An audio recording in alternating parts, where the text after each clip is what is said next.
Hey, welcome back. So hopefully you all got to say hello. You all got to complete that really interesting sentence that you got so rudely interrupted from saying in the first round of breakout rooms. When you come back in here, by the way, you're muted as well. So just be aware of that. So it's really nice size room. We've got 18 people. It's a couple of staff. So there's probably about 15 participants. And I'm, guessing you'll all have a very strong interest in the subject matter, which means you'll all have some stuff to contribute and very welcome to. So for those who don't know, I'm Glenn Poole. I'm the CEO of the Australian Men's Health Forum, and this is Men's Health Connected. It's an online summit we've been running for 29 days and counting now. And we're in the final week. So before to start off, I would just like to acknowledge the traditional owners of the lands where we're all meeting from today. Pay my respects to elders, past, present, and emerging, and to acknowledge any Aboriginal and Torres Strait Islander people joining us on Zoom today. I'm joining you from the land of the Gureng, the Garang, the Bunda Bunda, and the Balai people. In English, we refer to that as Central Queensland, and I'm right up between Bundaberg and Gladstone, just off the Great Barrier Reef, in a place called Agnes Water, 1770. And so when we do acknowledgement to country, very pertinent in terms of where I live, because this is the second place where Cook put foot on Australian territory. So this part of the world is very significant for our shared histories.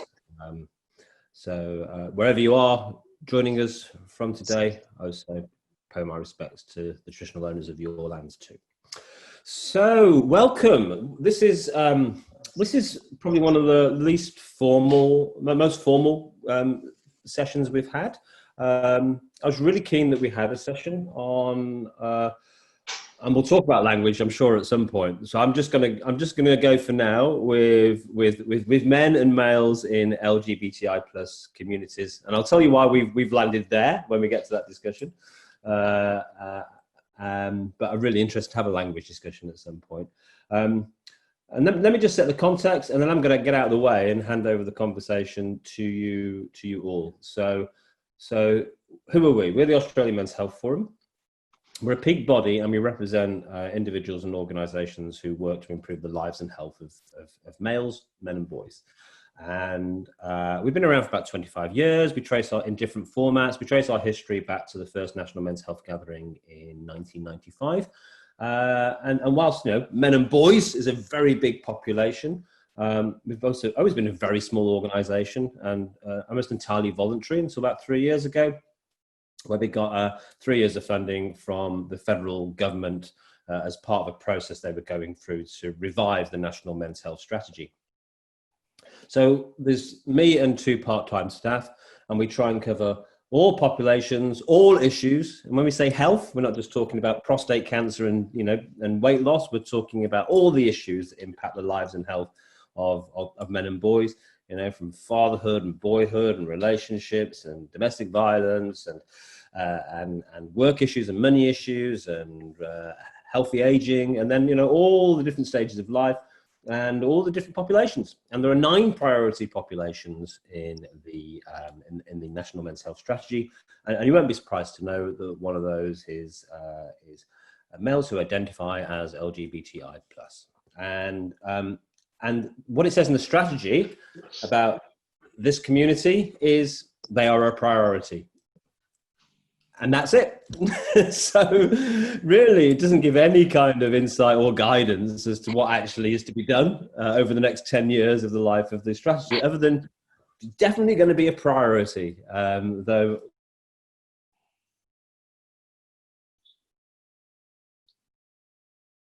I haven't seen any evidence of that yet. And LGBTI plus communities are referred to in both the women's strategy and the men's strategy. I keep putting the L in there because in our strategy, the men's strategy, the L's in there. But in the women's strategy, the G's not in there. There's just LBTI. So it's very confused, which kind of just points to the fact that it hasn't really been thought through. And I've had some long and interesting conversations with friends at the LGBTI Health Alliance, who are much better placed in many ways to consult and lobby and inform on these issues. But there's clearly an intersection between men's health and LGBTI plus, and I'm sure there are issues that we could capture and stuff we could learn that aren't being captured elsewhere. And so really this is just an open conversation. I'm seeing this as a beginning of a conversation to actually authentically acknowledge where are we in this conversation, where are we as an organisation in this conversation in June 2020, and where do we need to go from here, and really just to send out an invite and see who shows up to the conversation. And some of the people here are people who've shown up in our conversation throughout the summit. Some people here are people we've engaged with at different times over the years, and some people we're meeting for the first time through recommendations and connections. And you're all welcome, and you're all very welcome to just participate and share and get to know each other and see where the conversation takes us. That's really it. And so I wanted to make it as much as a round table as possible. And now I want to give priority here. So I do want to give priority to those who identify as LGBTI plus, and I want to give priority to those working around health issues with those communities. And there'll be other people here who fit into neither of those boxes, but may have an interest, be dealing with issues within their service, maybe doing some research which looks at some of these communities, and so on. And your contribution is also very welcome. You've turned up to this conversation for a reason, but I just do want to prioritize that, to give priority in the order that I've said, first and foremost. And I'm not going to pick, I'll just allow people to sort of, join in as and when they want to. But I think the first thing, you had an opportunity to speak, hopefully, and connect yourself to some other people for those breakout rooms. But I think just in the first instance, and then let me give you a pointer on timing as well, and then I will shut up. We've said 2 to 4. That's a long time to be on Zoom. I'm happy to be here till 4 if that's what the conversation demands. But I'm looking at this as a kind of a 75-minute, 90-minute conversation, and that my intention will be to shape the conversation in a way that brings us to a conclusion point around 3:30.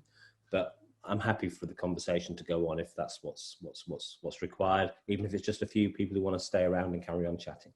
So I'll get out of the way. The first thing I want to do is just give everyone no more than a minute enough to sort of just introduce yourself and why it is you've come to this conversation, and you can share from your personal experience, your personal lived experience, or from your professional experience, or a combination of the two, which is often the case with those of us working in these spaces. We bring the personal and the professional together.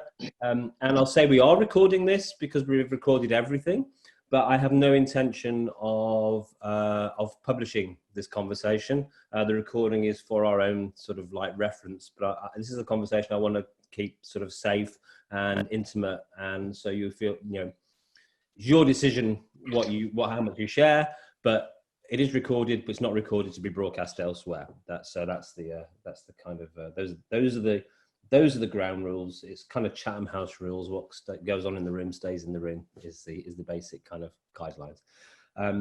Okay, I'm going to invite someone to start just based on where you're located on my screen. And if you don't want, if anyone wants to pass, everyone's welcome to speak, and you're also welcome to pass. By the way, that's the other thing. No pressure for anyone to share at any point if you don't want to. I'm just going to go to the top left-hand corner of my screen and let it unfold from there. So Ira, that means that you're our leader, if that's okay. But I know I've got a sense that you won't be held back in coming forward and sharing, letting everyone know who you are. All good. I was expecting that, considering I was having chats with you earlier.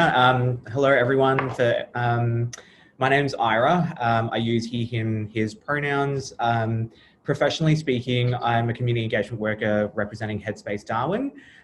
Within my line of work, I actually run and facilitate a group called PRISM, which is a space for young LGBTIQA+ people, essentially trying to connect them all together within the community, but also providing a safe space for them to have discussions and provide information around related topics. Outside of that space, I am a gay man. I have grown up in Darwin my whole life, so my experiences, my personal experiences have sort of bled into my professional life as well, which has been, really great, really exciting, a lot of opportunities there, and really happy to be part of this conversation. Oh, you're still muted there. Thanks for being here, Ira, and good to have time to hang out with you. You got nominated as one of our award winners up in the Northern Territory.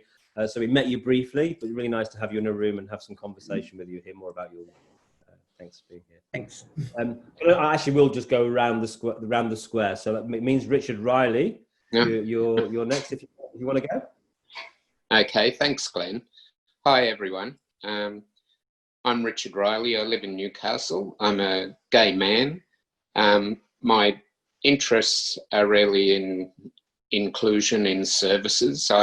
I'm a social worker by background, recently retired, but very much in health, working with brain injury, HIV for a couple of decades, and also along the way, heavily involved with aged care and NDIS, and see problems in those government areas in the way gay men in particular are handled or dealt with. Thank you. Yeah, thanks, Richard. Thanks for being here. Joanne Lawrence Bourne. Muted. And then after that, I was muted, sorry. Yeah. Yes, hi everyone. I work for the Centre for Rural and Remote Mental Health here in Orange, and I've always been interested in men's reproductive mental health. So I've conducted some research and a couple of studies talking to men what it's like not to have children, and that's what I've done. So yeah, if anyone's interested, I can share some of that if you're interested. Yeah. That's about it. Right. Thanks for being here, Joe. Good to see you again. Thanks for all the contributions during Men's Health Connected. And next will be Amanda, who's joining us from Top Blokes. Hello, I'm Amanda. Happy to be here. Here mostly to listen. Will contribute if I think I've got something to say, and I usually do, so I apologize in advance for that. But yeah, I mean, with background social worker, spent 8 years working with young people who were homeless or at risk. But the last 3 years I've spent with Top Blokes, doing social education and mentoring for young men. Some of the modules we do related to this sphere, we start the boys with a power and privilege module. Then we move into racism. Then we move into sexuality. Because often a lot of them can identify with racism and not so much sexuality. But once we put it in that order, there's a bit more of a flow through.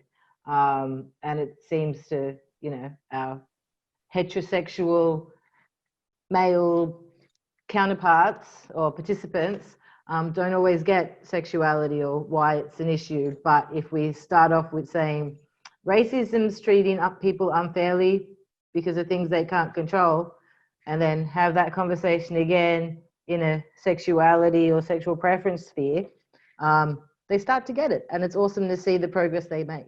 So here to learn from all of you. Very excited to be here. Thank you very much. Thanks for being here, Amanda. Thanks for all the support from Top Blokes and all your colleagues throughout the summit.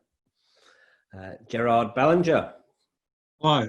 Yes, I'm from Ballarat, and as I said to some of you in the other rooms, that I returned to study as a mature age student. I'm in my 60s, and nearly finished my diploma with the view of getting working in men's health.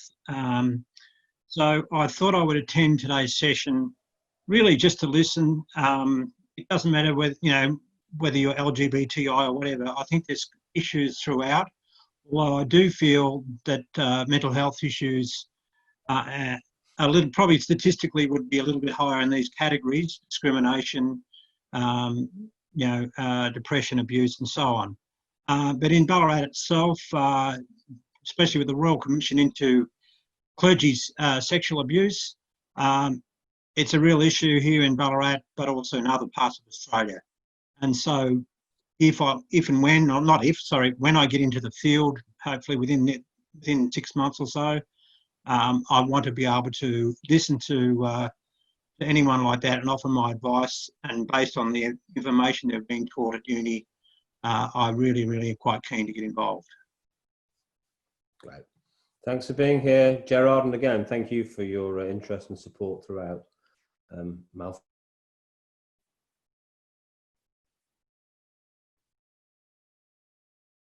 Fraser, Afton Tablelands. Sorry. Mal. Hi, I'm Mal Fraser. I'm a clinical nurse in a primary healthcare centre in Atherton in rural far north Queensland. My interest really is around male-friendly health services, and within a small community, probably of around about 12,000 people, pretty well all 9 of the priority groups are well represented. So it's about how we can make our health service more accessible to those priority groups. So I don't know a great deal about the needs of the LGBTI community, but very interested to learn and to hear what you have to say today. Right. Thanks, Mal. Thanks for all the amazing work you do. And Francis Lee, who, let me personally acknowledge you, Francis, for keeping us going in the first week or so as our volunteer producer, who we completely overworked, and now joining us out of personal interest for this one. I'd like to introduce yourself. Thank you, Glenn, for organizing this event for us this year. It's really amazing. Okay, so hi everyone. I'm Francis. I live here in Brisbane. Born and raised in Singapore. Work as a high school English teacher before moving here. So next to making the big sea change, moving an ocean and a continent away, I've decided to throw in a career change into that equation as well. And so I'm back at uni on a part-time basis, doing a master's degree in social work. Really passionate about mental health in general across all populations. And I guess because I'm gay and I'm a man, so I'm a little bit more protective when it comes to talking about men and their mental health. Really excited to be here. Really good, like Glenn has said, I really do think that this is the beginning of many conversations that we can have from this day forward. Really interested to listen and offer some of my perspective. Yeah, it's good to be here. Thank you. Great. Now, thanks for being here, Francis. So, Joseph at ACON. Hi, everyone. I'm originally from Lismore on the north coast of New South Wales. I'm a gay man. I use he, him pronouns. Currently, I work at ACON, which is the largest health organisation in New South Wales for people of diverse genders and sexualities and people living with HIV. And I'm in the regional outreach team, so I look after Wollongong all the way down to Bega, so the entire south coast of New South Wales. Extremely lucky to be able to work in that part of the state, and I'm itching to get back out there and spend some money after the fires, and of course now after COVID, the south coast are having some a double whammy of issues, and of course that has impacted mental health across all communities down the south coast. So I'm really looking forward to getting back out there and reconnecting with community. And once we've all introduced ourselves, I'd love to have a quick chat about the acronym and some things behind that. Yeah, cool. Great. Thanks, Joseph. And Aaron, I think, Aaron, was it Parker who connected you with us, Parker Forbes at ACON? That's right. Yeah, Park. Although Park is that's right. Yes, I'm Aaron. I suppose I have some bit of lived experience with. I'm a transgender man, and I also happen to work as a nurse in one of our emergency departments here in Brisbane as well. So I've got a big interest in promoting transgender health in particular and awareness, particularly in healthcare. And also, to be honest with you, just in general about the acceptance of what being male means, I suppose, from more than just a cisgendered perspective, but the many nuances of it, which having a lot of friends and family who are actually on the autism spectrum, believe it or not, where there were boys and men growing up who were not your typical boys and men. I've got a very, very big drive to have an acceptance of the diversity of what maleness is in all areas. And I think it's a flip side of the coin. I'm growing up culturally female. I got to experience what that was like in the 70s and 80s. And in growing culture, now being culturally male, I suppose you would say, as well as being my gender identity being male, I see them as being flip sides of the coin. You can't do one without the other. They both have to work hand in hand. So yes, that's me. Right, thanks for being here, Aaron, and all the different experiences and perspectives you bring to the conversation. Greg Milan.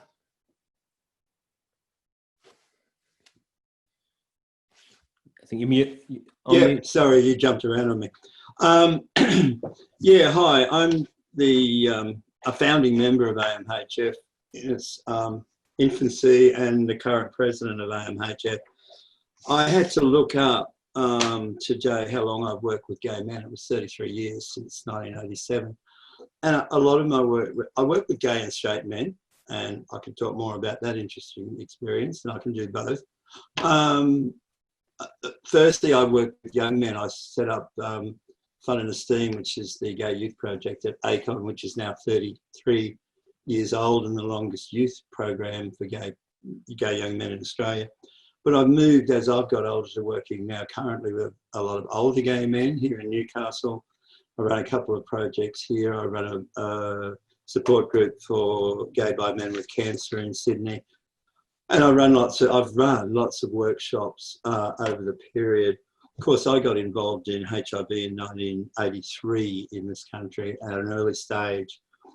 And a lot of my attention, a lot of my work's been around HIV and sexual health, and then into the men's health area. So yeah, I guess I'm sitting here with a whole lot of knowledge and I feel really ancient. So, you know, happy to share that with you as we go along. Thanks, Greg.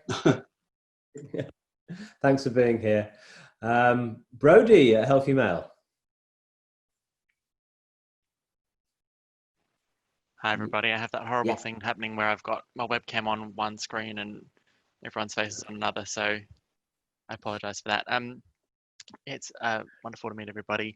My name's Brodie. I use the pronouns she, her. I'm a trans woman, but related to the world as a gay man for about 3 decades. So definitely have worked in the space before. I used to work for Gay and Lesbian Community Services in South Australia as a phone counsellor and also as administrator of the business. So that brought me into a lot of work around support for community.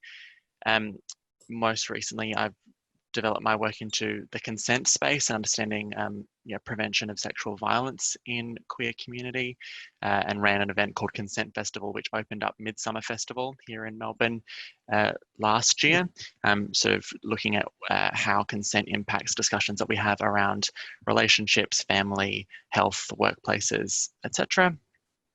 And only recently I was educating in consent both in New Zealand and in London when COVID hit, which brought me back to Melbourne, where I just stepped into the post of office coordinator at Healthy Male, which I regret means that I won't be able to stay here the whole term because it's end of financial year, which a lot of demands on an office coordinator's time. So I'm only going to be able to stay for the first hour. And so I apologize in advance for that, but also just here to listen and to find out what's sort of going on in the space now, and put 2 cents in every now and again. But it's a real thrill and a privilege to be amongst such great company. I actually met Mal a number of years ago. I used to work up in Cairns, and all up in the Far North Queensland. So, but that was it was a long time ago, and I'd be very, very surprised if you remembered from like 2011 or something at one of the community events. Anyway, but yeah, so it's a real thrill. Thank you, everybody. Thanks for being here, Brodie. And now I know you're not turning your face away from us. I can see your, yeah. Thanks for explaining that. So Dave Oliver. Hi everyone, Dave Oliver here. Excuse me. Currently based in Newcastle, developing a presentable resource for schools and sporting clubs, school sporting programs, and schools and I suppose the general community. You could say around sharing in my lived experience in having to come to terms with my sexuality at a very late age. Heavily involved in the sport of rugby union here in Australia for a long time. As an administrator and player and coach here in Australia and overseas in Ireland, and I'm really excited about that, the whole wave that we're seeing around storytelling and lived experience, and how important that is to complement a lot of these amazing initiatives that a lot of you have just mentioned in the last 5 or 10 minutes, and things that you're doing. So yeah, I'm really keen to launch my own thing, to collaborate and to use the lived experience and get out there. Really want to push myself as much as I possibly can into those hyper-masculine, hyper-heterosexual, traditionally homophobic environments. I really want to put my hand up and go into those environments and share my story and see if I can help mainly some other men not suffer for as long as I did, and turn to all sorts of different horrible things to cope with what was going on. So that's my mission. Cheers. Great. Thanks for being here, Dave. Dave's someone who's only really come across our radar in the last couple of months. Got nominated in our National Men's Health Awards in the Lived Experience category, and actually scooped the national award. So he's gone from being a stranger to being a legend in the space of about 6 weeks. So it's great to have you here, Dave. Thanks, mate. Yeah. So I've got and the name Sophie. Are you there, Sophie? Do you want to contribute? Sometimes people can hear, but they can't speak in, or obviously people are also welcome to stay silent if they want to. There's no pressure. I've got someone that's coming up as a number, 50032115. I'm guessing it's a phone number. Again, just give us a wave or unmute yourself if you want to speak. So next, is it Jan Kilcaslan? Yes, hello, can you hear me? Yes, can hear you. Hi, everyone. Now, it looks, I've just seen a message from Sophie saying, sorry, multitasking. Okay, so yes, I will proceed. Thank you, Sophie. So yes, my name is Jan. I work for St. Vincent's Hospital, Melbourne in the Mental Health Service Development Unit. I'm a social worker by discipline and also a LGBTIQ plus safety and responsiveness research and evaluation officer. The latter role is the first of its kind for our organisation. For a number of years, myself and our LGBTIQ plus steering committee have been doing some advocacy and working with our executive to get some funding to do some of this work. And have it recognised, and have this faith-based organisation make a statement and hold a position on LGBTIQ plus safety and responsiveness. So that's now happened in a pilot way, but something that we're hoping to embed permanently. And my colleague Christina Hotka, who is the project officer for that project, is also in this call as well. So hello, Christina. And so, yeah, I came across this session on a Friday night and thought, all right, I'm really keen. I've got to sign up. I want to be a part of the conversation. I want to listen and learn. So here I am. Great. Thanks for being here, Jan. No worries. And we've got 2 more people. We've got Christina Hotka, if you can hear us and you want to speak. Hi, how are you, everyone? Can you hear me okay? Yeah, hey, Christina. Hey, I must admit, I've been very much clued in and listening in, but also madly sending off emails as I'm at work at the moment. So it's absolutely fabulous to be here. My colleague Jan let me know that this was occurring, and I particularly think for bisexual men, trans men, intersex men, that this conversation really needs to occur. And it's so beautiful to be here and hear all of you speak, and also particularly to see people from our community who have lived experience being here at the table as well. It's really, really beautiful. So I'm delighted to be here. And yes, I do the LGBTIQA+ safety and responsiveness project work here at St. Bees. I'm quite new to this role, absolutely loving it. So hopefully continue to do the good rainbow work while I'm here. Thank you for having me. You're very welcome. Thanks for being here, Christina. And someone who's joined since we started the introductions, Tasha Counsellor, you're coming up as. If you're there and you want to say hi, Tasha, you're very welcome. Or if Hello, you can... everyone. Yes, sorry I'm late joining. No I problem. just had a counselling session. So I am a genderqueer pansexual counsellor with a transgender wife. I'm in private practice, so I'm in rural Queensland. I support quite a lot of the gender non-conforming community in particular. And I have quite a lot of trans masculine clients. So I do a lot of advocacy in the area, raising awareness, because still in some of the small rural towns, there's an awareness of sexuality, but not gender. So that's a passion of mine. So yeah, this is a great opportunity. I blocked out this afternoon from clients so I could listen and learn. Great. Oh, well, thanks for being here, Natasha. Great to have you on board. And so that's everyone said hello. Let's get over a couple of names, which are essentially production team. And actually, let me bring my whole self to the conversation too, because I've asked you all to, I'm facilitating here, but I want to bring my whole self to the conversation. So I'm a cis straight man. In terms of my relationship with what I'll term gay issues, as that was my first entry point into this world. I grew up in a working class northern town in the 70s, so really sort of sexist, homophobic culture, but also happened to be the most sort of the gay capital of the north of England, because it was a seaside town. So a really interesting mix of kind of working class, heterosexual culture and fabulous working class gay culture as well. And then moved to Brighton and Hove in the south of England, which is not just the southern gay capital of the UK, but possibly, certainly for a while, the gay capital of Europe, which has the largest LGBTI population anywhere in the country, and the most progressive place anywhere in the UK in terms of, having representation, having even like a citywide strategy and stuff like that. And grew up in the 70s and 80s when we had things in the UK like Clause 28 and the age of consent and all those types of important battles.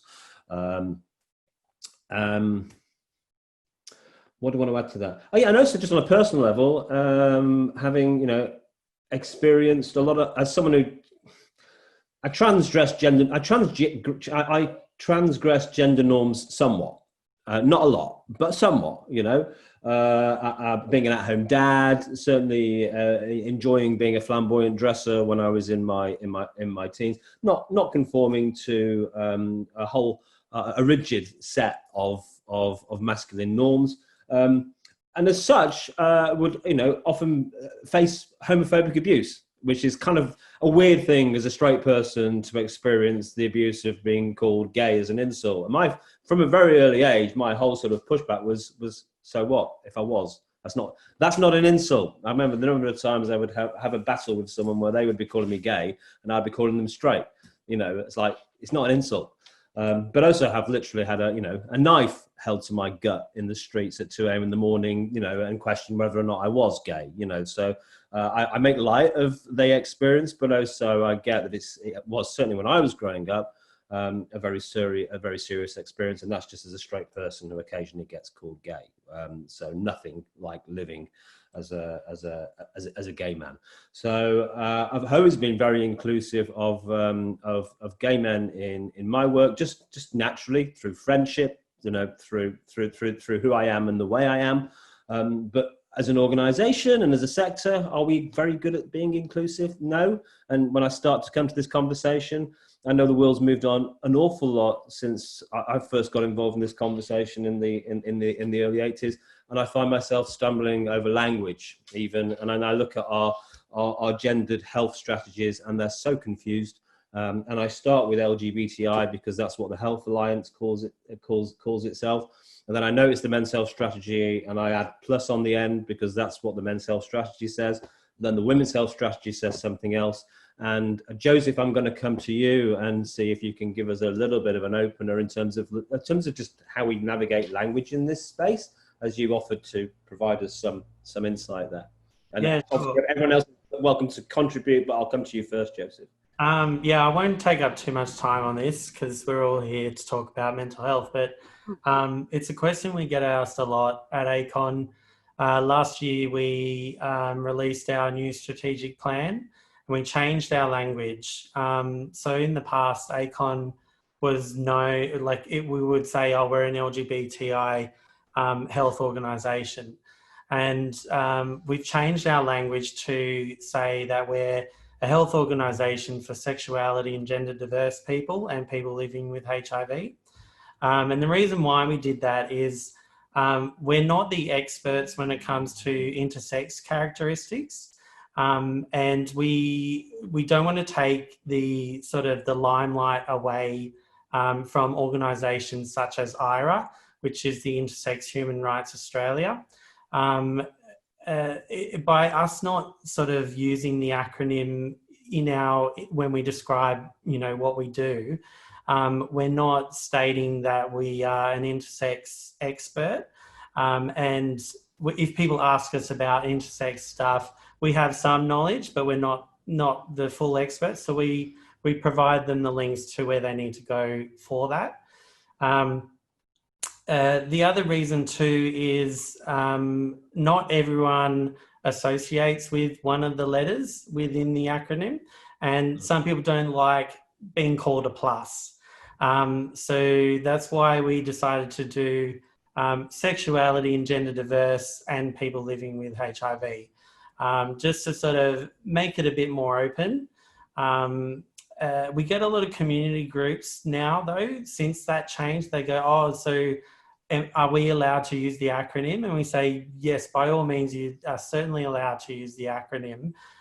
If your community group is, if you've created this community group for everyone in that acronym, you can most definitely use it. When they say, oh, well, we're just a trans community group, can we still use letters? I'm like, that's totally up to you. It depends on what audience you want to have. And when it comes to talking about data, you really have to make sure you are talking about the right groups of people. So if you're only talking about men's stuff, you don't put the L in there. But when you're talking about women's stuff, the G can be in there, because not all women who are attracted to women call themselves lesbian. Some identify as a gay woman. So it really depends on your audience. The other thing with the Q, we do Silver Rainbow training, which is developed by the LGBTI Health Alliance, and we deliver that to aged care facilities around New South Wales. We don't... I've Joseph, I think you got as far as the silver piece, and I muted you. So okay, that's fine. It wasn't. I was trying to find some background noise, and it ended up muting you. Oh no, that was me. Yeah. Sorry. So from the silver. Yeah. So we run Silver Rainbow training, which is for aged care workers. And that training is developed by the National LGBTI Health Organisation, and we're the organisation in New South Wales that does the training. Different states have, generally the AIDS Council within that state will run that training. So we don't use the Q when we're talking about our older Rainbow community members, because queer was, a derogatory term for them. So we don't use that language, and we make that very clear to the aged care workers that we're training, that queer is, it could be an insulting word to their clients or the patients in their care. Totally different if that person uses Q for themselves, totally fine. But we try and make sure that they know the Q is sort of been reclaimed more recently by younger rainbow community folk. So all I'm trying to say is with acronyms, you've got to be really sure that you are talking about every single person within that acronym, within that letter. And you also have to be conscious of your audience too, and who's hearing those words. Something else that we talk about a lot, and a few other people here would probably have heard this term before, and that's MSM, and that stands for men who have sex with men, because not every man who has sex with a man identifies as gay or bi. MSM, if you're including those guys, you need to state that. It can be tricky sometimes, but you just got to step back a bit, think about who exactly you're talking about and who are you conveying the information to. And also think about the levels of knowledge of the audience as well, because not your audience may not know what all the terms are. If it's sort of like a presentation kind of thing. Yeah. I hope that sort of helps. Yeah. A little bit. Great. Cool. It's really useful. It's really useful, and it's really notable. If nothing else, I just want to acknowledge that we have a failure already within our men's health and women's health strategy, that even the way that we actually define these communities is inconsistent, and it's completely opposite of what you just said, in that we actually we've taken the G out for the women's health strategy and we've left the L in for the men's health strategy, for example. And I suppose for me, there needs to be an intention that, and I don't think we actually work very well between women's health and men's health anyway. I don't think women's health and men's health work well together to ensure that we're covering all the needs of men and women.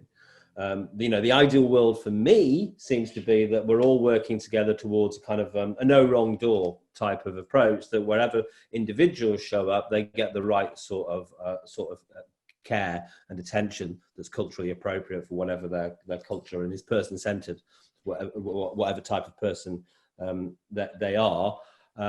And yet the men's health sector and the women's health sector already isn't working together well. So I'm clear that there's going to be loads of gaps and missings and all the rest of it. But the intention has to be that wherever someone shows up, that we offer appropriate person-centered responses, but also that we don't just expect people to show up.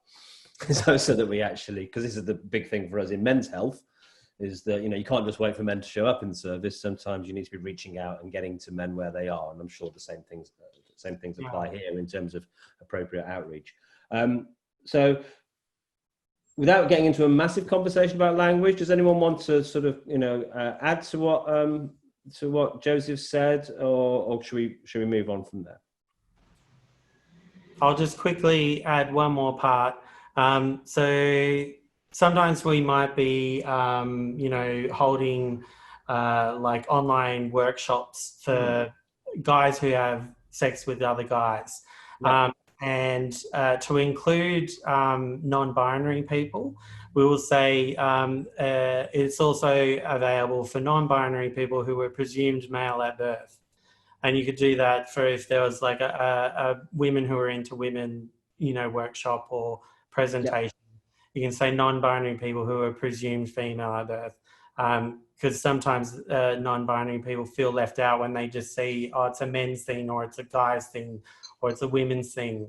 But if you have that included, saying non-binary people are welcome. If you're presumed that at birth, you are welcome to join this.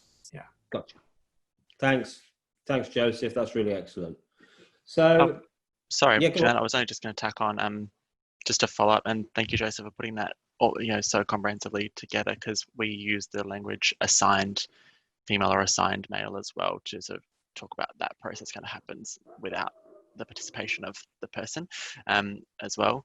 And I think what's also clear from Joseph, which I really liked, was it's just about being conscious of what you're actually doing and saying, and consider, and it happens even in our community quite often, and it's happened on this call already, and where it's LGBT, etc., or that alphabet soup or whatever it is, or I can't remember, and it's that consciousness of what you're doing when you're choosing to say these terms, and knowing that what those letters actually mean, and at the center of each of those letters there's a person, there are people, and if that's what we're committed to doing, then we can't sort of assign someone a nickname or just kind of run over it. Like, know what you're doing and be prepared with that information, and be conscious of who you're invoking when you use these terms. That was all I just wanted to tack on, because that really hit for me in what Joseph was saying.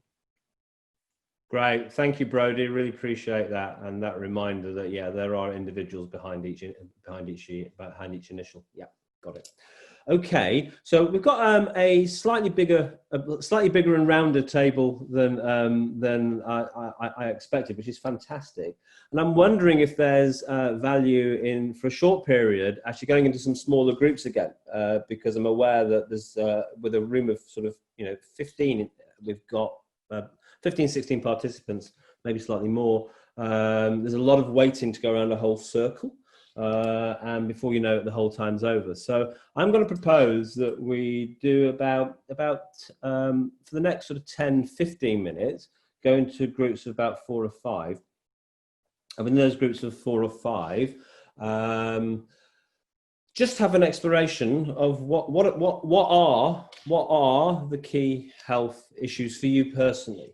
It could be sort of medical stuff. It could be prostate cancer and the treatment that's given to gay and bisexual men with prostate issues. It could be broader kind of just systemic discrimination and prejudice, which impacts everything. It could be lack of awareness in health systems, or whatever. It doesn't really matter. You don't have to all agree on one, but what would be interesting is, like, for you personally and the people that you work with, what are some of the key issues when we start to talk about health as an issue for the communities we're talking about today?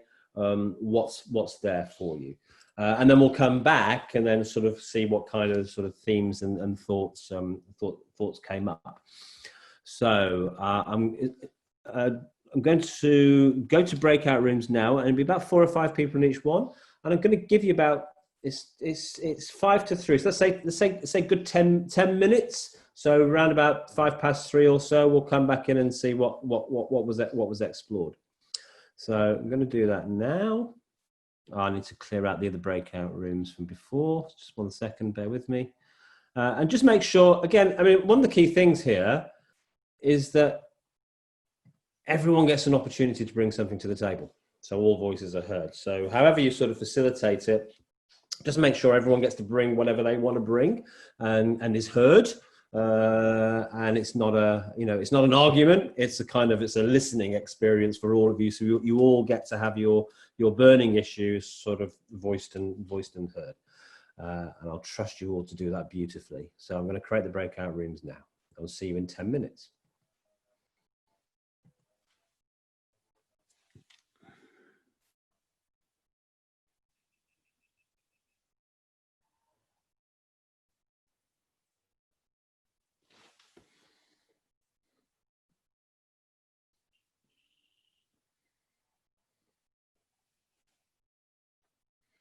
Who's that there? That was me.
Hey, Gerard. Hi, Glenn, I'm not sure if I got disconnected, so.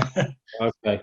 Yeah, I've just got breakout rooms at the moment. So were you in one or did you? No, I got disconnected. So for some reason, so I'm not in anything.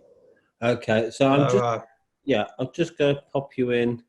I think I'll put you in with Dave and Greg, because I think they've only got, it's like they've only got 3 in there. So yeah, I'm just going to pop you in a room now. Invites there. There you go. Right. You only get a couple of minutes, but.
Hmm.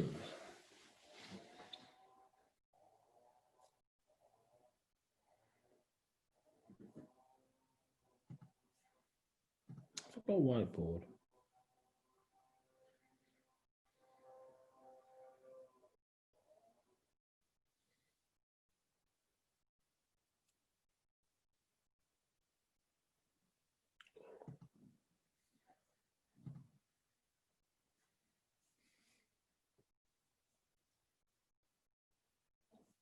Okay.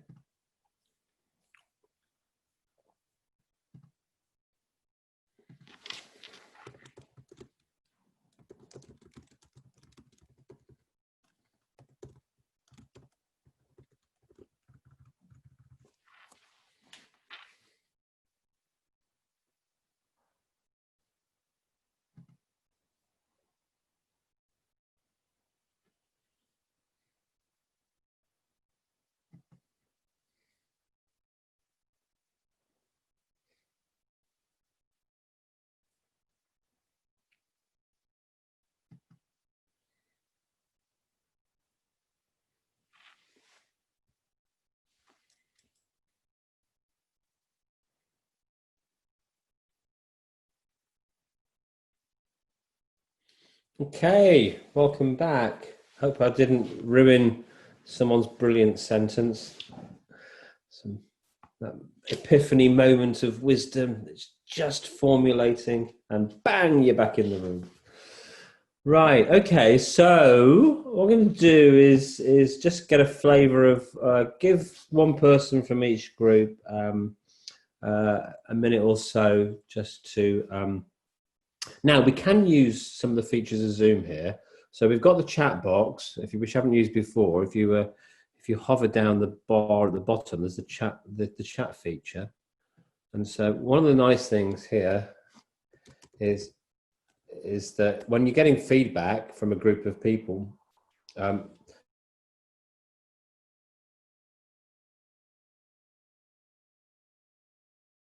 it's very hard for one person to represent what everyone said. It's got you trained from being a trainee producer. You've just taken on the role so naturally of jumping in the chat box.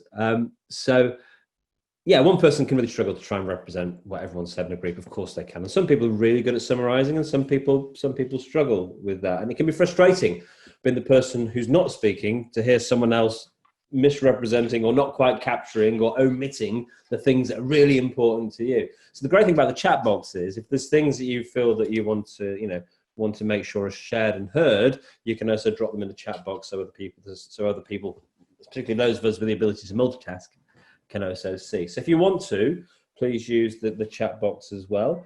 And forgive me for picking out a person in each group, but I'm going to do it anyway. And Ira, you started us off right at the very beginning. So I wondered if you could. I know you're a young leader. You are our future. So well, luckily I was taking a few notes while we were having our discussion. Wonderful. So, yeah, give us a flavour of what you were talking about. Yeah, look, I guess we were talking around, like, touching on some of our own experiences, like our individual maybe challenges and whatnot, and some of the things we were talking about, things like self-stigma, noting that cultural differences will impact the health, be it mental health or physical health, of any LGBTIQA plus person.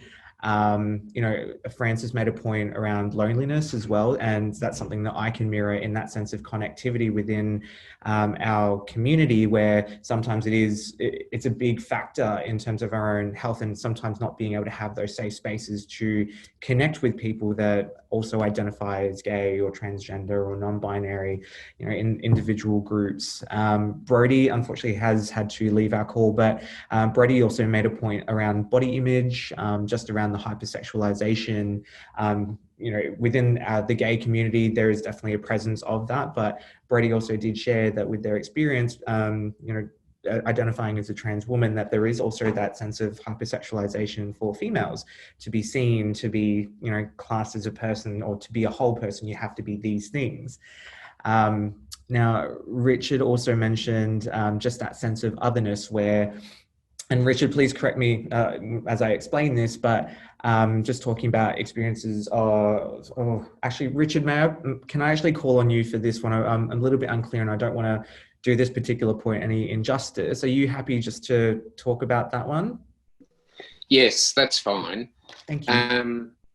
I was just saying that in different ways, people have that sense of otherness, like, you know, as a gay man or as a trans woman or as a gay person from a different cultural background, there's often this sense of otherness. And, you know, I was suggesting that there may be that link between otherness and loneliness.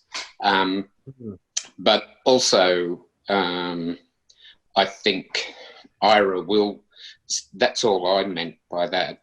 And I think Ira has a great summary of what we thought might be some things AMHF might take up. Back to you, Ira. Thanks, Richard. Yeah, so although we talked about individual, I guess, you know, let's think about issues and whatnot, just a few things just in our conversations that I kind of picked up to be able to summarize is just in terms of education, and that could be from an organizational standpoint or being able to provide our community with a little bit more education around LGBTIQA plus related topics to help, I guess, advocate for anyone who may be going on that journey. Considering, you know, we're talking about the strategy, thinking about internal development as well and what that looks like as an organization. So obviously we had a chat, and thank you to Joseph for talking about like the terminology, like what we're committing to within this strategy to hold ourselves accountable moving forward. And in terms of that education, we might also think, because Francis also shared some experiences and something that I can mirror as well, just when we access support services, how inclusive and how accessible is that for an LGBTIQA plus person? Thinking about documentation where a common experience is where you're asked to, you know, identify your sex or gender as one or the other. A practice that we've actually implemented is, you know, potentially advocating for change of forms where it might actually just leave a line for a person to write down their identity so they're not being asked to label themselves in that way. And potentially for AMHF to, I guess, within a strategy, be able to advocate for organizations to do similar things in consultation with, for example, the LGBTI Health Alliance. I'm sure Headspace would be a potential organization that you link in with, especially when it comes to young people. Yeah, so just thinking about those as some of our, I guess, summary points for suggestions. Yeah, brilliant. And just to bring one thing to the fore, because the LGBTI Health Alliance aren't here, but one of their big things at the moment is, you know, you're talking about there not being a box for you to identify yourself. Well, that's really powerful in one area is the census. And so the lack of data to actually say this is what's going on in different communities because there's no inclusion in the census as a massive, you know, and it doesn't seem like from when you first hear it, it doesn't seem like a health issue. It seems just like, you know, a kind of a particular social justice issue, but it's a health issue because you don't have data. Then how do you make informed decisions about what the health needs are? And what's worse about that, sorry to talk over you, no, Glenn, is that we were briefly included sexuality and then they removed us. So it's a very active negation of identity. Yeah. Well, thanks, Richard, and thanks, Ira, for that summary. Anything else you want to add in? Good? No, I'm all good for that, unless Richard and Francis have anything else they want to add. Right. So Alex, Christina, Joanne, Joseph. Joseph, you had quite a good go. So I wonder if we give someone else an opportunity to raise their voice. Christina, would you take on being your group leader for this feedback piece? Absolutely, no worries. I was kind of hoping it would go to Joseph. So yeah, I was enforced inclusivity, Christina. You've been voluntold, but you're very welcome to step back if you want to. And look, but I reckon you've got this. Oh, give it a go. But just really quickly, before I started kind of deliver a summary of what our group discussed, I think as well something that's really important to talk about here is when we're talking about census, we need to talk about Medicare. So we haven't had reforms with Medicare as yet. So it's really, really difficult. You have to jump a whole bunch of bureaucratic hoops if, for example, you're transgender diverse. And if a trans woman was to go over on Medicare and go under F for female, if she develops prostate cancer, she's no longer covered. So I think this needs to be on the table as well. And particularly working at a hospital, a lot of it's recently come about where a lot of our descriptors for folks, identifiers and markers, are unable to be updated because it relies on this and relies on this funding. So there's my 2 cents worth that you didn't ask for. Now what you did ask for. So Joseph and I, and I'm just going to give it to you plain and simple, and I love the way Joseph put it. We ended up kind of organically going towards the theme of sexual health and some of the assumptions that occur. So if something goes into a hole, that hole needs to be swabbed. And I loved that this was kind of the really clinical language we used. And I was speaking to Joseph, aware that he's located in Sydney, and, you know, particularly in Melbourne, we know that we've got some super resistant strains of throat gonorrhea at the moment, similar to Sydney, very prevalent in some communities. We know that, you know, for AFABs who have sex, we're not using dams. It's actually kind of particularly in Melbourne. I can't speak for every single AFAB having sex with other AFABs, but I certainly know it's not sexy to use dams. And that puts us at risk of HPV and other kinds of strains of things that aren't very friendly on our bodies. Joseph also spoke about, I think, the importance of having a GP you can trust, and how this is really different across the board, and how inappropriate some of these conversations and what care can look like for GPs when it comes to our sexual health and our reliance oftentimes on sexual health clinics for this. I was pretty much, all of my contribution was simply vibing with Joseph on this and echoing his thoughts and some of the things that are happening in Sydney as well. And interestingly, Joseph also kind of identified that in the western suburbs of Sydney, it was a really high no vote area. So what does this mean? And particularly given in Sydney, we have a lot of our ballroom culture houses up in the western suburbs with particularly trans women of colour. So House of Slay is in Western Sydney. A lot of other really well-known ballroom houses are there. So what does this then look like, particularly for trans women of colour in the western suburbs, should religious discrimination come through, where all of a sudden they can't perhaps access affirming healthcare within their suburb? And then because Joseph and I were vibing so much, unfortunately, Joanne just got to an incredible part of her story that she was sharing with us in regards to working with 2 gay men who were having a child. And I was wondering if I could put you on the spot here and finish that for us and share with the group.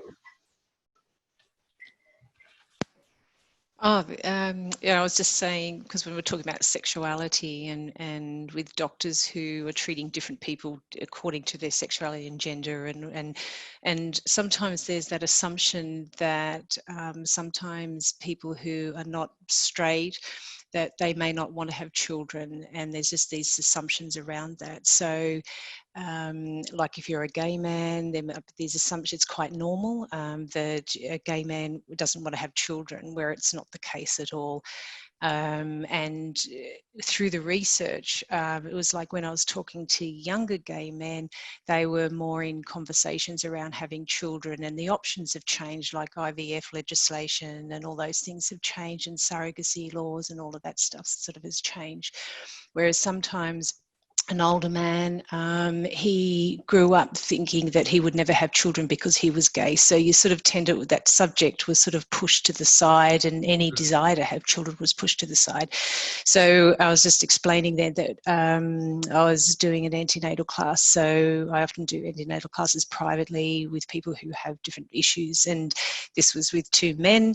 And I was told by some very conservative health professionals that I shouldn't do it. And I said, well, I see no reason. I just totally disagreed with it. And I said, well, it's none of their business, really. So, and it was really interesting. It was really interesting doing it. It was great. So, yeah. And I see a lot of same-sex couples with antenatal classes, yeah, as well. That was it. Yeah. Right. Thanks. Thanks for that contribution, Joanne. And thank you for Christina for taking on the group spokesperson role there so ably. and a really interesting mix of issues distinct from the first group. So great to get different flavour of issues coming to fore. Just to note that Iris a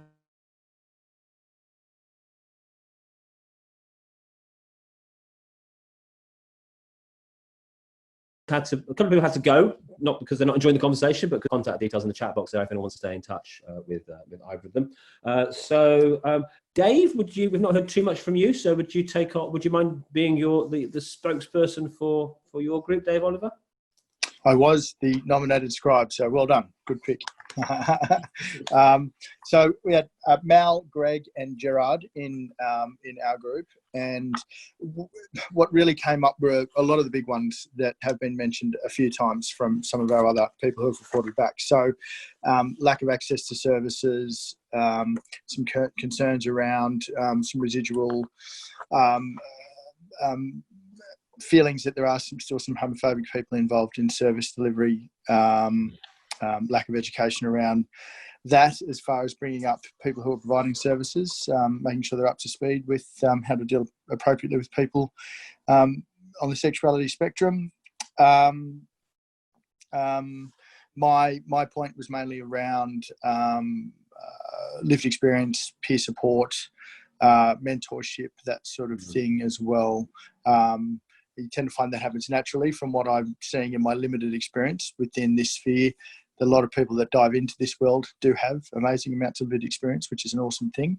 But I'm more looking at the world that I want to get into, and it is a particular language, I suppose, in Australian society, is that language of sport and sporting environments. And I use those terrible generalization terms like hypermasculinity and toxic masculinity and hyper heterosexual, but I hope everyone understands that I'm just trying to make a point, paint a picture pretty quickly. So lack of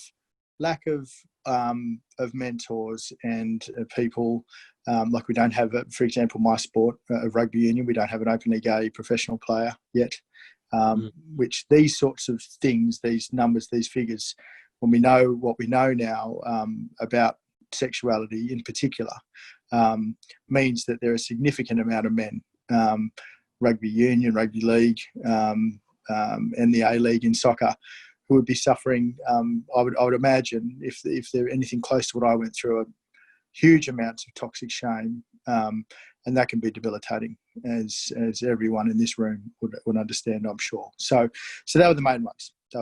Lack of access, bit of homophobia, and lack of mentors in this space. Thanks, Dave, for that. Let's see, Aaron, do you mind if I ask you to take on the role? No problem. Amanda's giving you the support from behind. He has full confidence in you. I guess, and please, others, please chip in if I miss anything, but I think the broad theme was around inclusivity within healthcare and the barriers to healthcare, which are prevalent, unfortunately. There was a fairly wide-ranging discussion with respect to gender diversity, and an agreement that there is very much a lack of understanding of basic knowledge of gender diversity when you go into emergency departments, for example, which is my old stomping ground. Right. The issue being raised that even when you might have your identity documents lining up with what your gender identity is, that you can still be actively misgendered, and even if it might be by accident, it can still just put up that barrier to healthcare. The fear of being having a physical examination and not having an anatomy that someone's expecting, and it can be a mild thing such as a double take moment, but that double take moment can be all it takes to shut you down from actually wanting to go on to talk more. I imagine that this is something that people have experienced, and although we didn't say this directly, that there is still a confusion between gender identity and sexuality, and how the two are actually very different. But there's still very much a misconflation of the two within the community. Also talking about with respect to screening, health screening services, and how, for example, for prostate cancer, we talked about that beforehand, and a recognition that when that's being advertised in Men's Health, for example, it can also be that they're a transgender woman, or that there are non-binary people who are trans femme who will still have a prostate, and making sure that they're being included in that as well, so that they're not avoiding going in for the health checks. And then likewise, on the transmasculine spectrum, you have such things as trans men and transmasculine people, or non-binary people who are in the transmas spectrum, who do have a uterus, who need pap smears, and then being recognized that that's still men's health as well. And I suppose that this is still an ongoing discussion to be had as to the best way to include our communities in these health screening services, and not excluding them. So that was one of the things that we mentioned. Was there anything else that we mentioned, Tasha and Jan and Amanda, that you wanted to chime in with or mention? I think the only thing that I would mention is that Jan was hoping, if everyone was open to, that we could share email addresses and continue the conversation beyond today. But other than that, you nailed it, love. Thanks, Amanda. Look, best thing to do is, I'm just happy to email everyone together in a shared email. You can drop emails in here, but let me know. I'll probably do two. You can share emails now. Just do the practical thing in the chat box. I'll do one email to everyone BCC saying thank you, and I'm going to share emails to everyone who participated. If you don't want to be included, just let me know privately within 24 hours or something like that. Just to give everyone the opportunity to opt out, as well as including everyone in. Just want to be mindful not to include anyone that doesn't want to be included.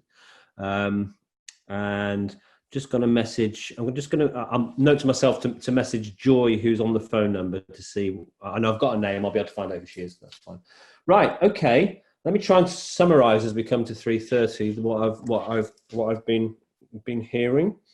So we've talked about different sort of physical health issues, and not surprisingly, things like sexual health, and then things around prostate and genital health and uterus and all the rest of it have come into the conversation, which is absolutely not surprising, because where gender and sex interfaces with medical services. But then more broadly, you've talked about barriers to access in different services, like emergency departments, like GPs, like the Medicare system, the difficulty in finding a health practitioner you can trust, and the prevalence still of various discrimination and prejudice within health systems, or just ignorance sometimes. You've also then talked more broadly at that cultural level around the common experiences of stigma and social isolation and loneliness, and experiences of otherness, not just linked to sexuality and gender identity, but also within different cultural groupings. And we've talked about the importance of data and language, and just the way we communicate this stuff. And then more broadly, just the lack of general cultural understanding of how to even have conversations. I mean, we started off this conversation with a conversation about how to have the conversation. So that's clearly, even if you take out all the kind of most overt forms of discrimination and prejudice, even just that inability to understand, that lack of knowledge and awareness of how to understand different communities, and conflating of gender identity with sexuality is just one example. Oh, and I want to also make present parenting, which Joanne, you brought to the conversation as well. So and my head was going, because right at the very beginning of this conversation, I didn't have an agenda. I didn't think, wasn't clear about where I was trying to get to. Apart from thinking about, well, how do we make sure that we're better at including the needs of these communities within our work around men's health? And then as we were talking, I was thinking about, because we think about not just the medical interface, we're thinking about social issues, and we're thinking about how social factors like our experiences of fatherhood and parenting, like boys' education, boys' experience in education, for example. And as I started to look at those with a different lens, you get different layers of complexity, because you get the whole fathering issue, you get the completely different issue at schools in terms of the type of stuff that you're dealing with, Amanda. And then we talk about using male-friendly settings to engage with men, like sports clubs, Dave. And actually, we're trying to use sport as a masculine realm where we can engage with men. And then, of course, we have to bring to the table all the issues that you've brought up, Dave. I think you've dropped off, but all the issues that Dave's brought up. So already I'm starting to see layers and subtleties in the work that we do, which arise when we start to put on a different lens and a different to the conversation, and not just a male men's health lens. So it's been really useful for me so far. So I guess for me, we're not going to solve all the issues in one day or 1 hour, quite clearly. So as we come to not an end, but I suppose the end of this chapter of this conversation, and sometimes in conversations like these, I sort of encourage, thinking about what can be better in the world. But actually, I kind of want to know what can be better from in our world. What do you feel we can do better? And you don't know us very well, probably. You don't know about all the things that we do and don't do. But in very simple steps, as we look ahead to the next 12 months, what can we do better to get better at engaging with males and men in these communities, and doing a better job of advocating for better health services for all men and boys and all males, and not just the men and boys that we usually do quite a good job at advocating for. From someone who's outside of that community, I think education is the biggest thing. I mean, we talk to young men, and a part of our sexuality workshop is the difference between sex, gender, and sexual preference or sexual orientation. The biggest thing that comes up for them is, how do we keep up with the language? Yeah. And some of them are just ignorant and don't want anything to do with it, but some of them genuinely want to be on point with what they're saying and how they address people, but they don't know where to go to get that information. So I think that needs to be more readily available. And I don't know how we do that. I think perhaps if we all just keep the conversation going and talk to everyone who'll listen, then I think that's one way we can do it. But it needs to filter into, and I hate to say it, but mainstream community before we can address some of these issues. Yeah. And also, I think there's a danger that we get compartmentalized. We're at the end of the month. There's a special session for us, which I think we need, but where were we represented in all the other sessions? So it's on those other groups that exist to acknowledge that they may have a role to their culturally diverse, sexuality, gender diverse communities towards inclusiveness. It's not just our responsibility. Yeah. Got it. Yeah. And take the point on the chin as well, right, Richard, that at the end of the month, the additional bullet point, I get it. I was being harsh there. No, but it's true. It's true. I'm not going to beat myself up about it, but I'm not going to defend it or justify it either. So, who's next? Glenn, may I also include some feedback? And these are folks I rarely see at the table. Intersex people and brother boys. Yeah. Cool. Got it. Thank you. Thank you for. Yeah. Who else? Can I just have a little couple of words? Firstly, a shout out to Joanne and her amazing research, because I've been part of it, and it's really incredible. And she's a great researcher. So if I'm just, And an interesting topic when somebody rings me up and says, you know, do you want to talk about as a gay man not having children? I'm going, wow, nobody said that to me before. So it's really kind of out there. This has been really interesting, this discussion on a couple of levels. Like in all the things that you've talked about throughout the years, there's some things that don't change, like access to services, discrimination. When we were asking people these sort of questions in the 80s, they were coming up with the same answers. And so I guess that says to me, yes, we do have the same problems and we've got to keep trying to make things better. But I think things have changed in this country. And I think one of the changes, there was some Canadian research into stages that gay people go through, starting with the law changes in the 70s that happened here in Australia. When I was 18, we wanted to change the law so that we could have sex, and that happened. But there's 5 changes, and he ended with the last one, the 5th stage, was marriage reform.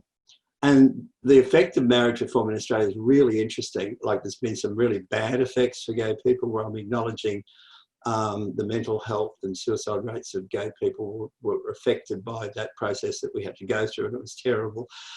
But the other part of that was the overwhelming support that came from non-gay people, non-gay people, GLBTIQ people in Australia supporting us in huge numbers. And I don't know, I think we are changing. If we looked at those 5 changes that the Canadians put up, and we've been through the marriage thing, we might be in the, now what's left to fix category, or what's next, or what do we do next? And I think that's where we are at the moment. We're trying to work out the whole marriage thing, how we deal with that, and the changes we're going through for younger men and the way younger men and women, the way they relate, the way that they do online dating and don't, well, online sex and don't know how to do dating, which is another better way of putting it, and all the issues for older gay men around social isolation too, and how they feel removed from a changed gay community that's got less social places for them to meet, and everybody's online. So we're into a new group of issues, but they don't have a collective name yet. I can't think of the stage unless it's what haven't we fixed up yet, or something like that. And this discussion was a bit around that too, because we were all bringing up things of interest that have been around for a long time and other things about where we go to. And I guess Glenn and I are really interested in, from AMHF's point of view, is how can we help move some of those things forward? And I think we're getting closer, like the men's sector and the gay men's, I'll put it in collectively, health sectors have been apart for many years. I think we're getting actually closer together now, and I think for the better. We're finding ways to have these conversations that improve things. So if you want to think about how to go away from here and what else we can do to move that forward, let's keep talking about it, because Glenn's going to have our email address. I'm happy to keep talking about this with people, and we'll work out how we should be. Oh, and one last thing about inclusion. There's a woman I know rewriting a book for men on prostate cancer, and she's rang us up and said, oh, we want to make it more gays. Do we put a chapter on gay men in there, or do you want to be through the whole book? And we all said politely, can we be through the whole book? Because we're sick of being a chapter on. Let's go to the gay chapter. Oh, we're there. So that fitted in with somebody else's comment that they made. We've asked for the whole book to be reviewed and have stories all the way through, and to write in a different style of not husbands and wives, but partners, and it can be done. So it was just an example of that thing. We don't want to be boxed anymore. We're bigger than that. That's great. Thanks, Greg. And thanks for the 30 plus years of experience you bring to the conversation as well. Just a point on the 5 stages, because we got to stage 5 in the UK a lot earlier. A lot of work I was at University of Brighton. A lot of work at the University of Brighton before I left England 5 years ago was about, a lot of it was about, let's not take our eye off the ball just because we've got equal marriage, because there's still, you know, for example, you still can't walk down the street holding hands with your partner and have the same experience as a heterosexual couple walking down the street hand in hand. And one of the areas of focus, they called it livability. a lot of the spatial experience of sex and gender, and a lot of that came out of geography, which really confused me at first. I thought, what's geography got to do with anything? But it's human geography. Just posted a link to, and I don't know if that counts as a phase, but I certainly know it's one part of the conversation that had been moved towards in the UK post getting equal marriage rights. And as Francis points out, gay men in Brisbane still don't feel safe walking hand in hand. Yeah, I worked a little bit with a researcher called Kath Brown. I've just posted her links there to Livability. Who else? Can I just say something? Of course you can. So part of my work as a counsellor is I also support the families of they can be transmasculine, gender diverse, non-binary, genderqueer, gender fluid, gay, bisexual men. And it's a case of remembering that the parents and the partners and the children also need education and support. So a lot of what I did a talk for 90 minutes this morning with PFLAG, and it's parents, calling me and saying, my son's just come out as transgender, so what surgery does he need? And you're going, hang on a minute, he's just come out. That's not the only option. You might not even want to go there. And it's this whole education of the different types of transition, if they want to transition, and at the stages, because the parents, sorry, that's my mobile. The parents are panicking. And then you've also got the partners, which might suddenly say, I don't know what this means for me. Has my identity changed? Has my sexuality changed? Where am I now welcome? I'm now being stigmatized against. And the children who are saying, my mates aren't speaking to me in school. And like, mummy's got a beard. And that there is so much around the support that needs to be around men in this community to enable them to be successful and supported as well. Gotcha. Thank you for that. And thanks for being here, Tasha. Thanks. Okay, who else? Any final thoughts on what we need to do next to keep this conversation alive over the next 12 months at least?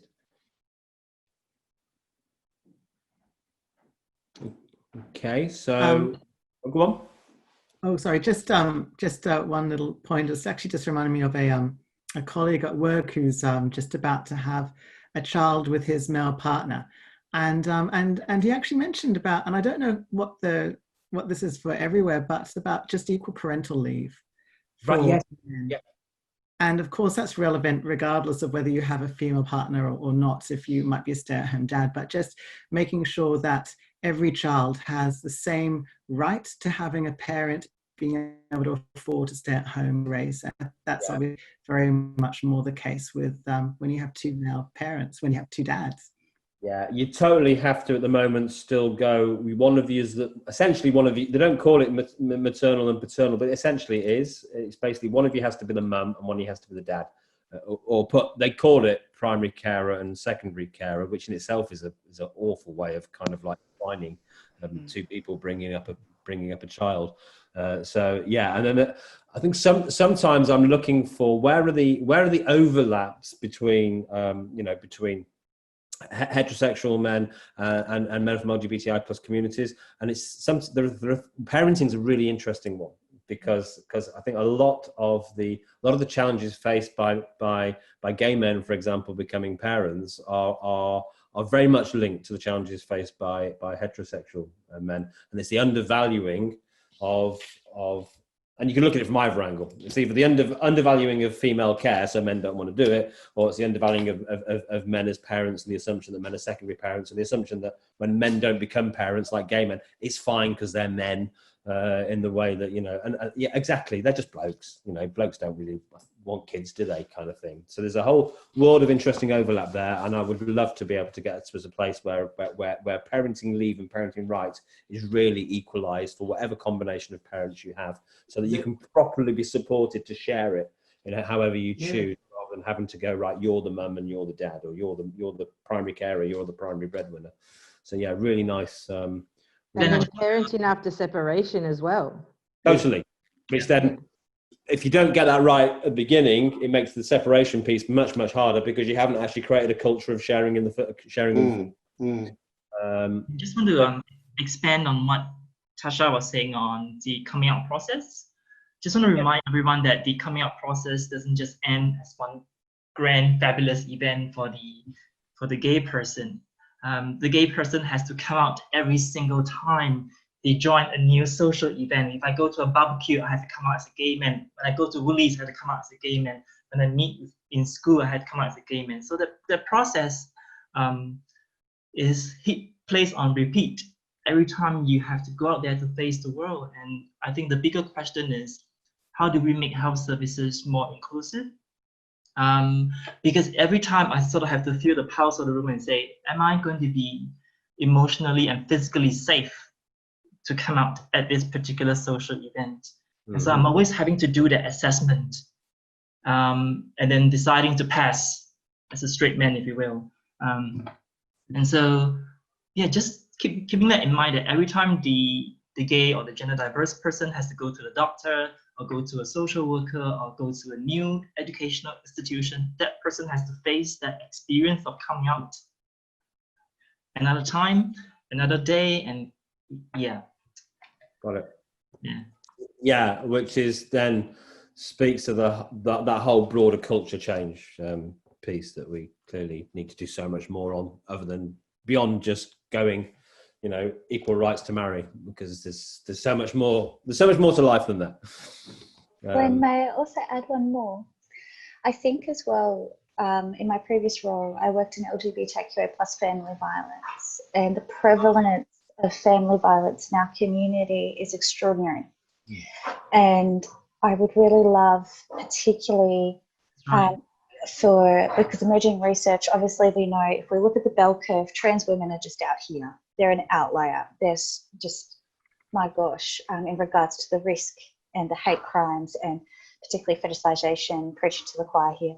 I think specifically within, and just working locally in Melbourne, what I saw was I carried, and I don't know why, the majority of my caseload was gay men and bisexual men. I carried, and I worked with people that enacted harm in their relationships, otherwise known as perpetrators, but I'm not quite a fan of the P word. And so we're really lucky in Melbourne. We do have queer orgs that work alongside people, men or male identifying folks that enact harm in their relationships. But I think the wider structures do not support this, because if police attend a residence for an L17 where there's been a dispute, it's that whole toxic masculinity.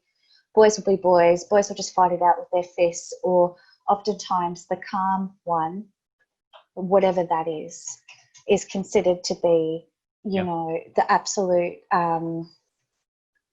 expert in what occurred during that incident, when oftentimes the calm one is the person that's enacted the harm. It's just, and the police, the courts, my God. I mean, yeah, so I think as well, given that you probably do a lot of work around, you know, toxic masculinity, the man box, etc., what does this mean for men, trans men, male identifying people, masks in our community, and experiencing this stuff? It's such an important conversation. Yep. Got it. Great. Thanks for raising that. And I think, you know, it's another area where our ability to have nuanced conversations about gender and violence stretch right across all communities, because we're not doing a really good job of that in the heterosexual community either. We've gone into this real kind of like male perpetrator, female victim binary kind of way of making sense of it. And that, you know, doesn't serve us in terms of being really able to help people in all situations experiencing violence and abuse. So yeah, clearly we are opening up loads of potential conversations for the future. I think we're going to wind up there, but just maybe a quick, how many have we got? So yeah, probably got, if you do like a 15-second each, I think we've got a chance to go one more round. So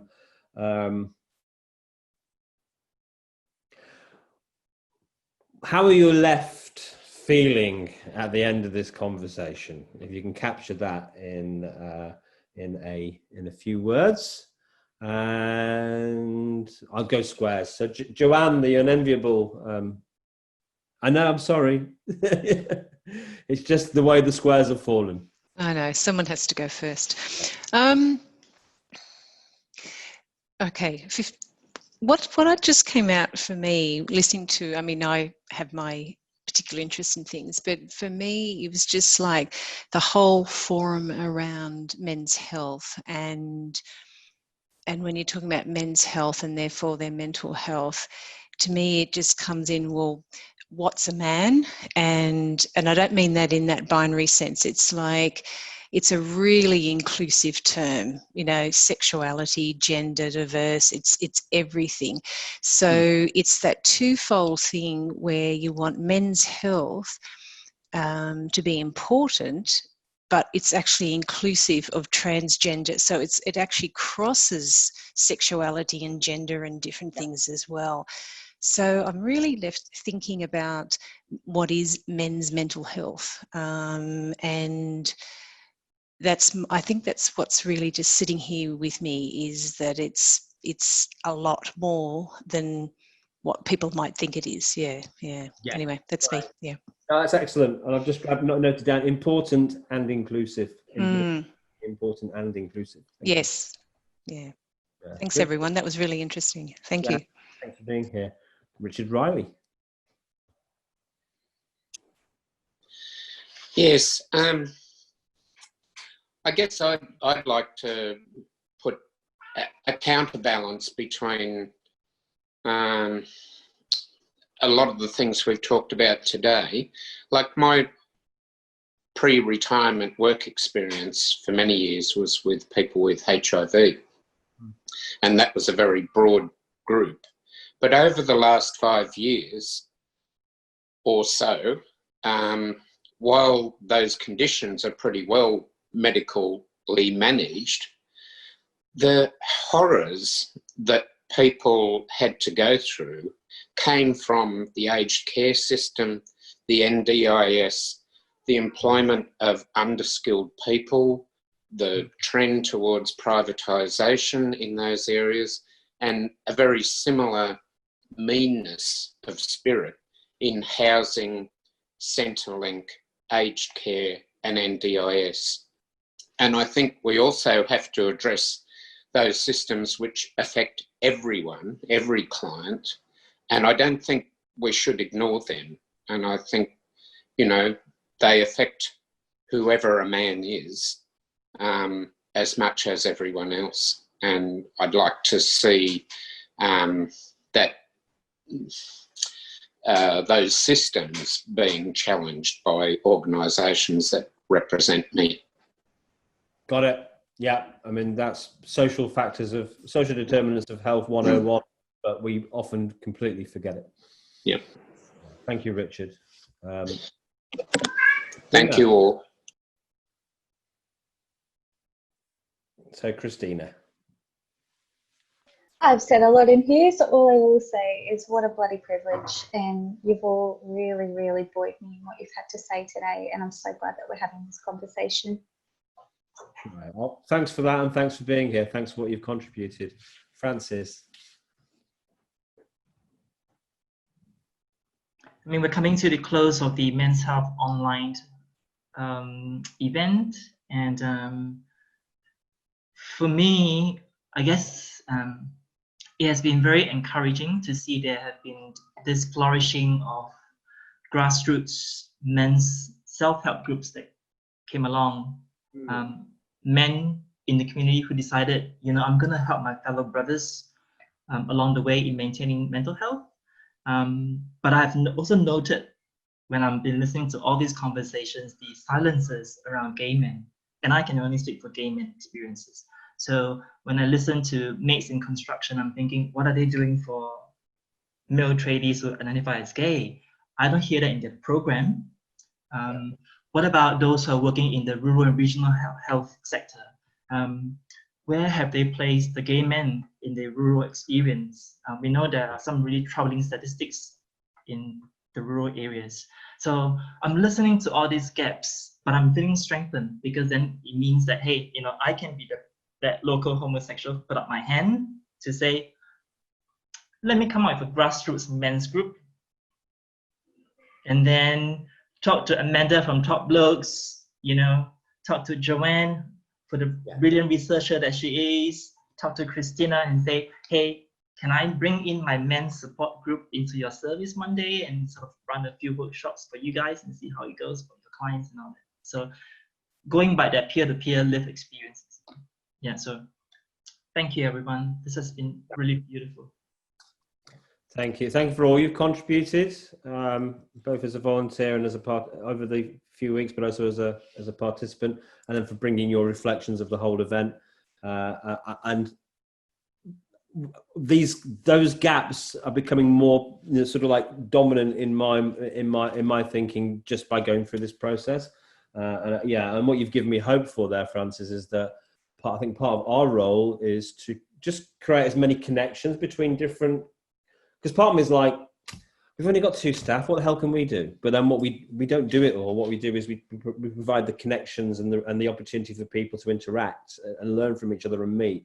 That makes it more likely that we can then start to develop a mates in construction module that actually takes into account the needs of gay construction workers as a starting point, for example. Thank you, Joseph. Yeah, I'd like to build on what Francis just said. I've been a part of, presentations and webinars and things that have had a very heteronormative, cis-normative view. And, I don't believe that it was the organisation or the presenter's intent for it to be that way, but they just haven't stopped to think, I've got to think of everybody who might be in the group that I'm talking about. And it just sort of feeds back into the stigma of what a man is and who is included in that group. And using language that allows assigned male at birth non-binary people to feel like they're included when a service talks about what they do. Yes, they might have men's in the title, but to say, we welcome assigned male at birth non-binary people, and we will use the language you want us to use when we're talking to you in your communities. So yeah, just building on top of what Francis has said. I think that's still a big thing. Yeah, no, it's really, really useful and helpful, Joseph. And, it's great that you've actually been inside some of the sessions to be able to then bring that into this conversation. So it's really want to, as much as possible, overlap different networks so we can actually speak from experience. Oh, you're frozen. Rather than assuming, but you're speaking from experience, and I completely... You're good now. I'm back? Yeah. It was brilliant, but I can't repeat it. What you said was good, basically.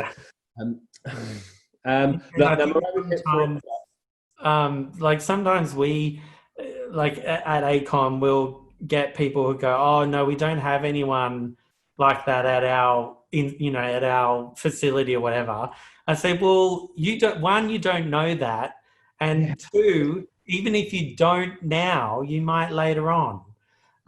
So by putting in the steps now is allowing those people later on to be included. And during the Silver Rainbow training, we talk about just because you have X amount of people who have disclosed either their gender or their sexuality to you doesn't indicate you are doing the right thing. You might be doing the right thing and have no one disclosed to you, and that's totally fine. But yeah, just want to put that in. No, that's great. And that one conversation in the future might be the one conversation that really makes a difference, and it might be the only opportunity you have to have that conversation as well. Yeah. Look, we've hit 4. So if anyone needs to pop off, just want to say your goodbye in the chat box. Don't feel pressure to sort of stay in if you haven't got the time. But I also want to give everyone the opportunity to sign off. I'll come to Amanda, then Aaron. Amanda?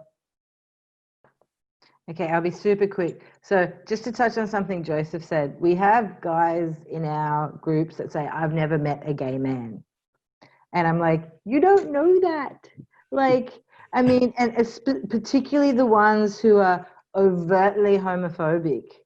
Like, you just don't know, but they won't tell you because you're an asshole. Yeah, they probably made your coffee. Yeah, exactly.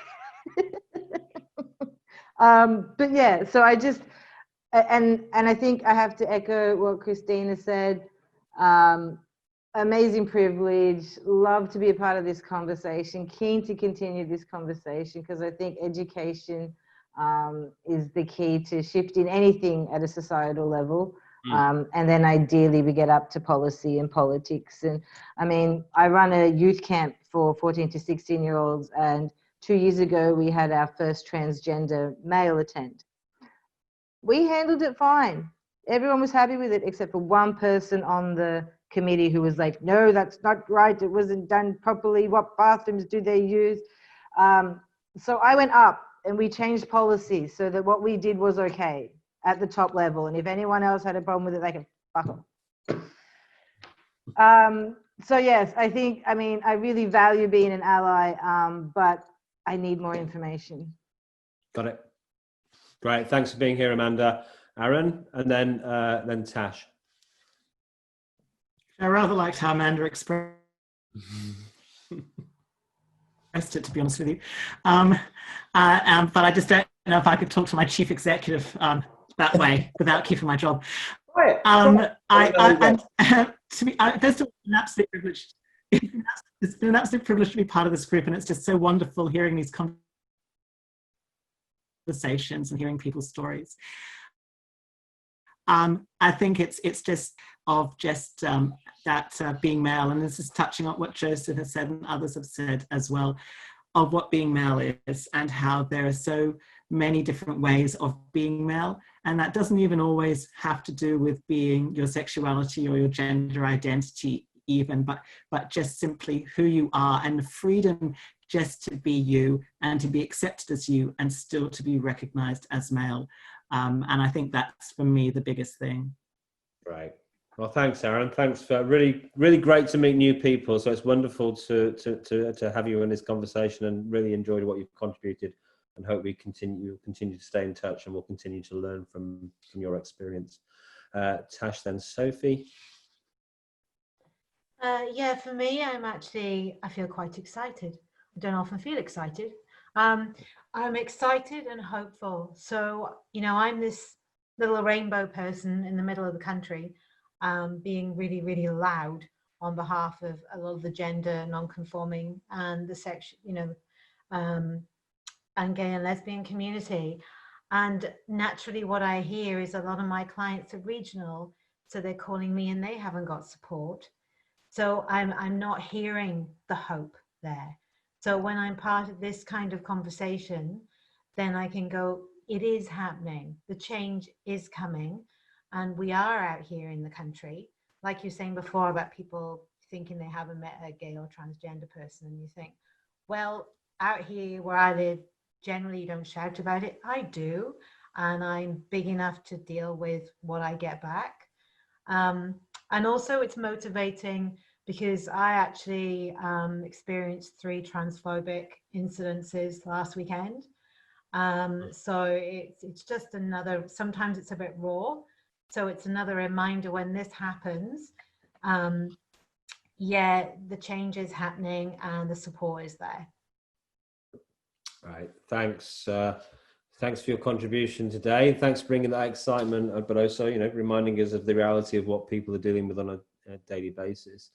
And Sophie can't speak, so she's popped a message in there. Joy's behind a phone number, but she can hear, but can't speak. So 50032115 is Joy. She's a refugee and migrant support worker in Armidale, Northern New South Wales, a real person, not just a number.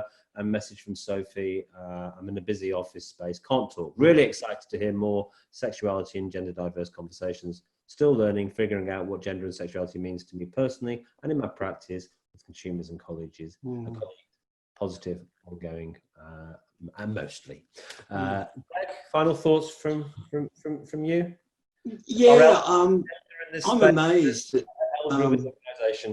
I'm amazed at all the work that's been going on here, and Yeah, and Francis, yes, there are new developing groups and places and ways where gay men can do more things and we can be more integrated. Talk to me about a gay men's shed one day. Who knows? You know, like it can happen. Yeah, look, it's great. It has been a really exciting couple of hours to hear all the work that people are doing. It's fantastic. So it's left me at the end feeling both justified and ancient, because I think you're all doing great work and there is change around, like heaps of change. And it's so exciting. For me, it's great because we've got to keep keeping up with it, and we've got to keep building on what we're doing and building new ways. And a whole lot of stuff's going to change for us now in the future online, for everybody in the world, but for us too, to use new methods to move things forward.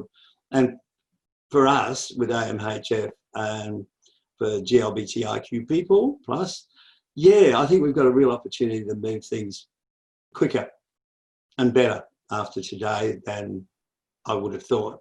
So thank you all for your work. It's great. Thanks a lot. It's been good. Yeah, great. Thanks, Greg, and thanks everyone.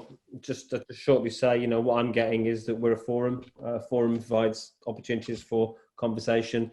We've historically done that every couple of years at a big gathering. There is no excuse for us not to be having more conversations, quicker conversations with all networks, and creating more opportunity for interaction. And I really valued every single contribution that you've all made. Thank you so much. I'll send that email around. Stay in touch, and we'll be talking to you again, not just as the final thought in an event in a year's time. Thanks, Glenn. Thanks, Greg. Thanks, everyone. Bye.